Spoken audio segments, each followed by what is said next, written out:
Hi guys, வணக்கம். வாங்க இன்னைக்கு சிம்பிளாக ஒரு முருங்கைக்கீரை பருப்பு எப்படின்னு பார்ப்போம். பெரிய வெங்காயத்தை நல்லா பொடிசாக கட் பண்ணி அது கூட 2 வரமிளகாய் சேர்த்து நல்லா வதக்கிக்கோங்க. ஒரு கைப்பிடி அளவுக்கு முருங்கைக்கீரை ஃப்ரெஷ்ஷாக பறித்து வச்சுருக்கேன். அதை நல்லா அலசி அதோட சேர்த்து நல்லா கிளறிக்கோங்க.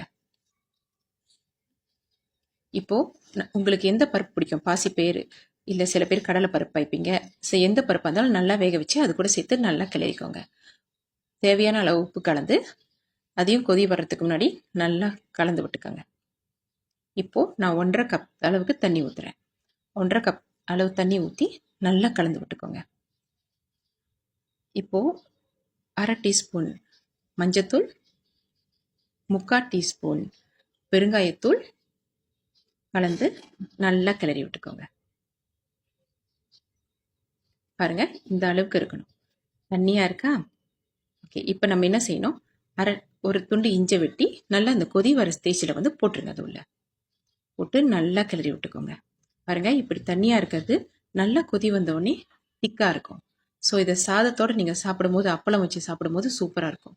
அப்படி நான்வெஜ்ஜி சாப்பிட்றவங்க முட்டை பொரிச்சு இல்லைன்னா மீன் பொரிச்சு வச்சு சாப்பிட்டிங்கன்னா சூப்பராக இருக்கும். ட்ரை பண்ணி பார்த்துட்டு எனக்கு கண்டிப்பாக கமெண்ட் சொல்லுங்கள்.